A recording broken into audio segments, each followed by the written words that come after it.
Selamat berjumpa kembali dalam layanan audio Sahabat Seperjalanan. Hari ini adalah hari Selasa 28 November 2023. Tema renungan saat teduh kita dengan judul Berbagi di Saat Kurang.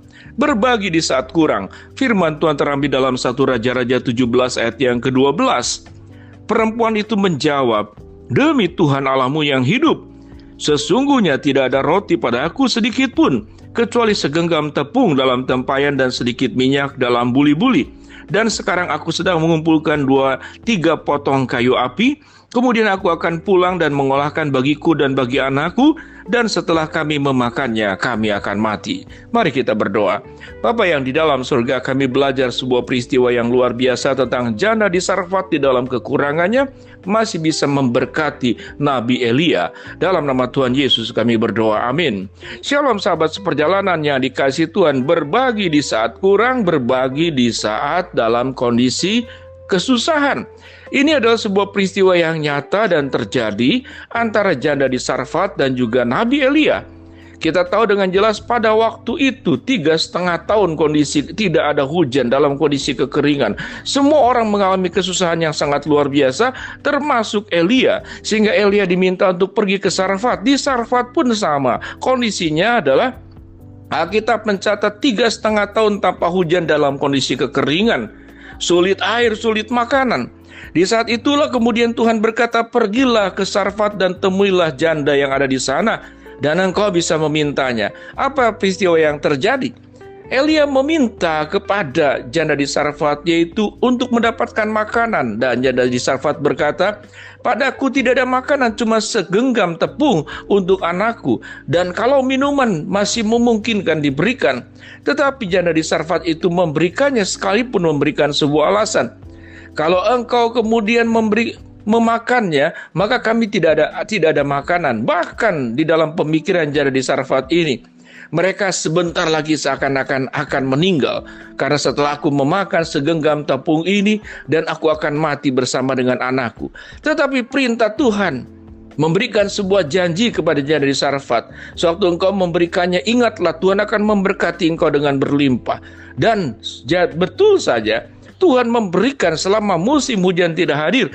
Tuhan mencukupkan kebutuhan janda di Sarfat dan juga kepada anaknya. Selalu dipenuhi dengan makanan dengan cara ajaib daripada mujizat Tuhan yang terjadi. Sekalipun kita tidak tahu bagaimana proses selama 3,5 tahun, Tuhan mencukupkan.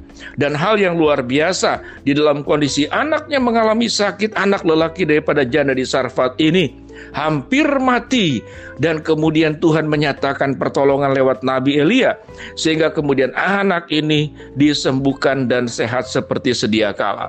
Sahabat seperjalanan, apa yang kita pelajari pada bagian ini? Yang pertama adalah bagian daripada kisah ini adalah sesungguhnya menjadi pukulan kepada setiap kita masing-masing. Apa itu pukulan? Yaitu kalau kita kekurangan kemudian tidak memberi, rasanya semua orang akan berpikir hal yang sama. Karena pada saat kita kekurangan, justru kitalah yang harus mendapatkan bantuan, bukan kita yang membantu orang lain. Namun kita mari bersama-sama belajar menyusur, yaitu adalah pribadi orang yang tatkala di dalam kelebihan dia tidak bisa memberi, di dalam kelimpahan dia tidak bisa berbagi. Ini adalah kelompok orang yang sesungguhnya secara karakter itu adalah berada di posisi yang paling bawah. Kemudian yang lebih bawah lagi, tidak hanya tidak berbagi, justru di dalam kelimpahan dia menekan orang-orang yang susah. Ada sebuah statement kalimat yang diucapkan oleh seorang host di sebuah stasiun televisi di Indonesia. Dia mengatakan bahwa kalau orang yang kemudian maling ayam, mencuri buah tetangga, kemudian mengambil sesuatu karena memang hanya untuk memperpanjang hidupnya, lalu dikatakan orang itu kemudian digebukin rame-rame, dihakimi massa oleh masyarakat yang menemukannya. Tetapi para koruptor, mereka yang maling dan kemudian mencuri uang negara dalam jumlah yang spektakuler, ternyata tidak hanya miliaran, tidak hanya puluh miliar, tapi sampai kemudian ribuan miliar, triliunan. Tidak ada yang kemudian melakukan pemukulan kepada orang tersebut. Bahkan kemudian hukum pun bisa dibeli. Kalau kemudian tidak hati-hati, para penegak hukum tidak menjaga sumpahnya, tidak menjaga janjinya, tidak menjaga integritasnya. Disinilah ketidakadilan. Dan pribadi-pribadi yang seperti demikian kita bisa menemukan di sebelah kiri kanan dan di sekitar kita. Itu adalah yang paling buruk. Kemudian yang buruk yang berikut adalah dia dalam kelebihan. Tentu uang yang didapatnya mungkin saja dengan cara-cara yang baik. Dan dia tidak punya keinginan untuk berbagi. Tidak punya keinginan untuk membantu. Tidak punya keinginan untuk menolong orang yang dalam kesusahan. Naik yang berikut lagi. Sewaktu kita biasa-biasa saja. Cukup-cukup saja buat kita. Alasan tidak berbagi pun masih bisa diterima.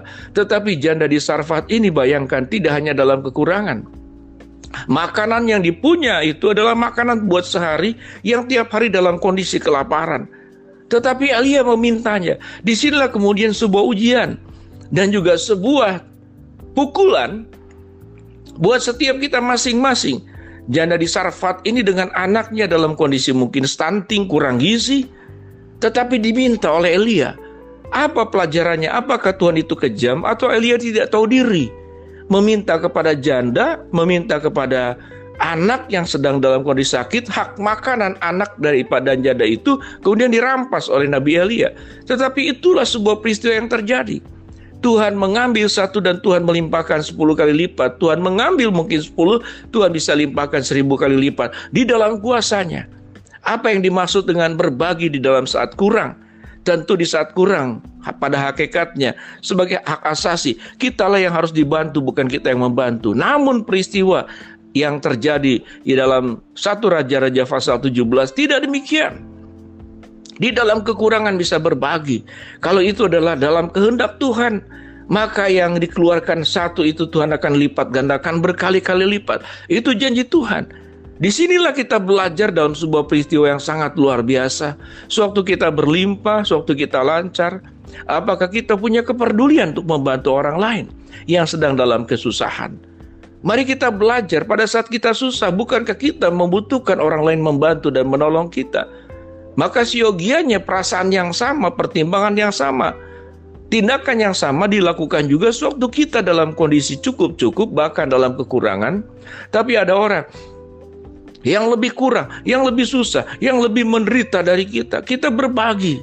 Seringkali orang-orang yang dalam kesulitan itulah punya rasa tenggang rasa, punya rasa untuk saling berbagi, rasa kemanusiaan yang jauh lebih tinggi dibanding mereka yang di dalam hidup dalam kelimpahan.